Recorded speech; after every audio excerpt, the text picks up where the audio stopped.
Muy buenas chicos y chicas, soy Javier Gilabert. Yo soy un maestro de Granada, trabajo en un colegio de la Ave María, donde doy clases de primaria a niños más pequeños que vosotros. Y he llegado a la poesía hace relativamente muy poco tiempo. Aproximadamente hace 4 años saqué un libro que se llamaba Poemario, que en realidad era un proyecto solidario porque fueron unos poemas que yo tenía escritos desde que era más o menos desde vuestra edad hasta aquel momento. Y autopubliqué un libro con ese título tan curioso, Poemario, con una mayúscula, como poemas de amor, cuyos beneficios doné a una ONG que tiene mi colegio, el Ave María.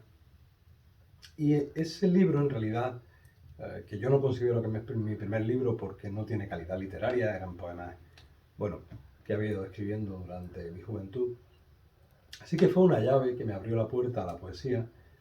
Y bueno, de alguna forma lo que vosotros estáis haciendo ahora, eso que aprendí en el cole y en el instituto, que me gustó mucho, por cierto, en aquellos momentos, de la poesía clásica, de los poetas españoles más conocidos, revivió en mí y me picó un poquito la curiosidad, empecé a conocer poetas actuales, poetas reales, que me fueron enseñando cositas, me fui introduciendo en ese mundo y me animé. Lo primero que hice fue esta recopilación, En Granada no se calla, donde yo animé a muchos de estos poetas bueno, que algunos sonarán o no, son poetas actuales muy conocidos, donde escribieron textos, poemas y relatos también, eh, bueno, reivindicando un poco eh, la lucha contra la violencia machista, ¿no? Se llama Granada no se calla, y fue una de las primeras antologías que hice,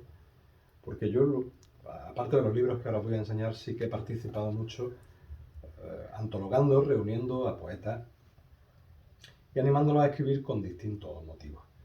Esta, como os digo, fue una de ellas. Luego tuve la suerte de conocer a un poeta actual que debéis leer, que se llama Rafael Guillén, todavía está vivo, va a cumplir 90 años, es un poeta de Granada de los años 50 y bueno, no es tan conocido como otros como puede sonar Lorca o Miguel Hernández o Rafael Alberti, pero es un poeta muy bueno y muy conocido y tuve la suerte de entrevistarlo y de conocerlo y de trabar amistad con él y junto con otros amigos sacamos este libro tan bonito que lleva por título un verso de uno de los poemas de Rafael, Para decir amor sencillamente, donde participaron también pues, muchísimos poetas actuales, le dedicaban un poema en un libro tan bonito como este. Y de este tipo de iniciativas llevo a cabo muchas. Luego yo como poeta, pues durante esos años que os digo que vienen después de Poemario, conocí a un montón de gente que me fue dando consejos, que me fue explicando qué era realmente un libro de poesía, cómo se escribía un libro de poesía. Y reuní unos poemas en un libro que se llamó En los estantes, este el que os presento aquí, de la editorial Esdrújula. Lo presenté a un concurso y se quedó finalista de este premio, el premio Esdrújula de Poesía, que Esdrújula es la editorial a la que pertenece el libro, y entonces me lo publicaron, y este es el que yo considero mi primer libro propio y realmente pensado y estructurado como un poemario. Durante la pandemia, con Diego Medina Poveda, que es un poeta muy bueno de Málaga, un chaval joven, este año no, pero el anterior fue Premio Andalucía de la Crítica, nos pusimos a escribir sonetos, que son, bueno, unos poemas que seguramente habréis estudiado, de 14 versos, muchas veces con rima, otras veces no. Y juntos escribimos a 4 manos, es decir, íbamos escribiendo poemas conjuntamente, o él escribía uno, yo escribía otro, y los reunimos en este libro que se llamó Sonetos para el fin del mundo conocido, que también tuvo bueno, un trasfondo crítico y social, porque hablaba de lo que habíamos sufrido, de lo que habíamos temido, de lo que habíamos padecido durante la pandemia, se escribió exclusivamente en la pandemia, y también, pues como veis, todos los beneficios se donaron a médicos del mundo. Después, junto con mi amigo el poeta granadino Fernando Jaén, escribimos y publicamos Bajo el signo del cazador. De nuevo es un libro escrito a 4 manos entre los dos, donde otra vez hay poemas de cada uno, y también poemas que hemos escrito entre los dos. Y bueno, pues este es mi último libro publicado, porque recientemente he tenido la suerte de presentar otro libro a otro certamen, un certamen bastante importante, el Premio Blas de Otero de Poesía de la Villa de Bilbao. Y ahí sí que hay un libro nuevo que todavía no se ha publicado, que se llama Todavía el asombro. Y tuve la suerte de que lo eligieran como el primero de un montón de libros que presentaron. Ese será mi siguiente libro. Pero a mí me apetecía compartir con vosotros un poema inédito. Inédito significa que no ha sido publicado. Podría estar en este otro libro que os he dicho, Todavía el asombro, porque aún no ha visto la luz, o sea que sería todavía inédito. Pero no, el poema que os voy a leer no es de ningún libro, es un poema que escribí recientemente y que creo que os puede interesar porque, veréis, de una parte la poesía, eso que parece tan inútil, sí que tiene desde mi punto de vista cierta utilidad. Por ejemplo, mi amigo Fernando Jaén, con el que escribí Bajo el signo del cazador, dice que la poesía es la herramienta que te permite sobrevivir en la fragilidad. De alguna forma, pues muchas veces, y os pasa a vosotras y a vosotros, pues sentimos cosas que no sabemos explicar, que no sabemos expresar, que nos hacen, bueno, valga la redundancia, sentirnos muy mal.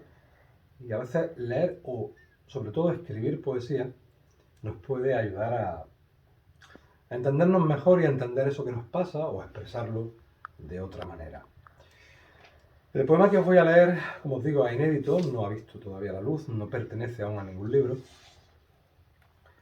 Y tomando algo que a veces la poesía hace, la anécdota, algo que le llama la atención al poeta, pues nos va a conducir a un sitio, a un sentimiento más global, o algo que probablemente a todos os ha pasado, ¿no? Y es que, si os fijáis, vivimos en un mundo, el mundo de las redes sociales, el mundo de la hipercomunicación, donde todos tenemos miles de amigos entre comillas, en esas herramientas digitales, pero en realidad muchas veces, en un mundo tan hiperconectado, hiperpoblado, nos sentimos solos.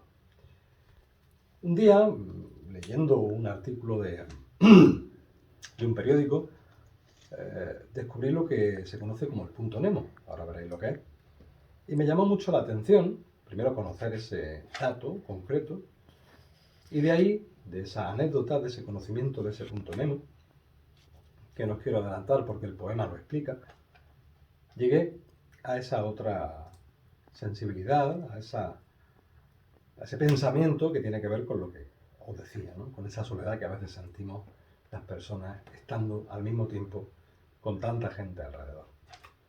El poema se titula Naves espaciales y abre con una cita. A veces los poemas, o los poetas, perdonad, cogemos versos de un poema que nos ha gustado de otro poeta y lo citamos porque nos abre la puerta al poema o nos da una explicación de lo que queremos decir o simplemente tiene relación con aquello que vamos a escribir.